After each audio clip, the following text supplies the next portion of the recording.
રાજકાર્ય કઈ રીતે કરવું એની બધી વાતો કરે છે. અને 5 પ્રકારના ધર્મોની જ્યારે કથા કરતા હતા ધર્મરાજની સામે, 5 પાંડવોની સામે, ત્યારે દ્રૌપદી થોડુંક હસ્યા છે. આવી કથા છે. હવે આ કેવું લાગે તમે વિચાર કરો.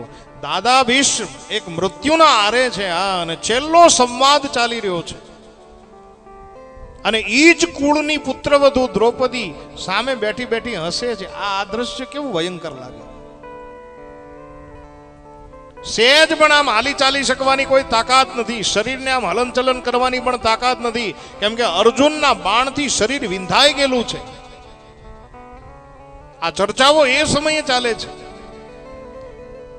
અને બિલકુલ મૃત્યુના આરે જ્યારે ઊભા છે અને દ્રૌપદી મરક મરક હસવા લાગ્યા.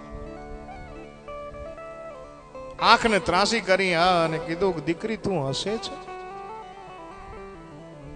સાહેબ, અગ્નિમાંથી નીકળેલી દ્રૌપદી જેવી તેવી નહીં. એનો જવાબ પણ સણસણતો અગ્નિ જેવો હોય. અને આજ મૃત્યુના આરે ઉભેલા ભીષ્મ મહારાજ, નહીતર પિતામહ છે, છતાં પણ આજ દ્રૌપદી બોલ્યા છે, મહારાજ હા મેં હસ રહી હું. ભીષ્મ મહારાજે કીધું, હસવાનું કારણ શું? અને દ્રૌપદીએ સાહેબ જે જવાબ આપ્યો છે કે પિતામહ, હે ભીષ્મ દાદા, મારે તમને પૂછવું છે કે અત્યારે ધર્મની આવી ડાય ડાય વાતો કરો છો, પણ જે સમયે દુશાસન મારા ચીરનું હરણ કરતો હતો એ સમયે મારું શિયળ છે એ ઉગાડું પડી જવાનું હતું, એ સમયે આ બધું ક્યાં ગયું હતું?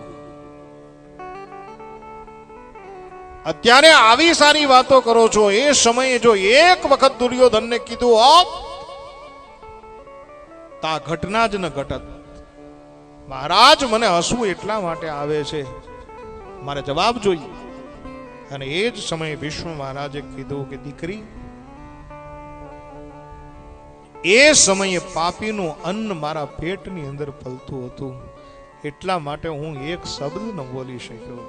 એ દીકરી, મારે માથું નીચું નમાવીને બેસવા સિવાય કોઈ રસ્તો નહોતો. બોલે અત્યારે બોલો, એનું કારણ શું? અને હવે જે ભીષ્મનો જવાબ છે એ સાંભળવા જેવો જવાબ છે કે દીકરી દ્રૌપદી સાંભળ, અત્યારે હું બોલી શકું એની પાછળનું કારણ તારો પતિ અર્જુન છે. કઈ રીતે? બોલે તારા પતિ અર્જુને એક બાણ મારી અને શૈયા માથે મને સુવડાવી દીધો. પાપીના ઘરનું જેટલું અન્ન મેં ખાધું અને એનું જે રક્ત બન્યું એ રક્તનું એક બુંદ તારા પતિના તીર માર્યા છે, જે બાણ માર્યા છે એ બાણની વાટે નીકળી ગયું છે.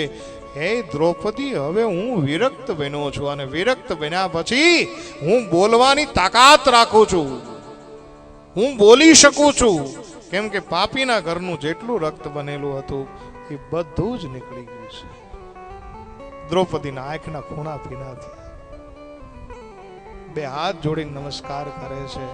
આ બાજુ અંતિમ સમય આવી ગયો. હું ઘણી વાર કહું કે દુનિયામાં ગમે એવડો મોટો માણસ હોય એને એક દિવસ જવું પડતું હોય છે. અને અંત સમયે ભગવાન કૃષ્ણ પરમાત્માએ પણ બે હાથ જોડ્યા અને દાદા ભીષ્મની આંખો બંધ થઈ.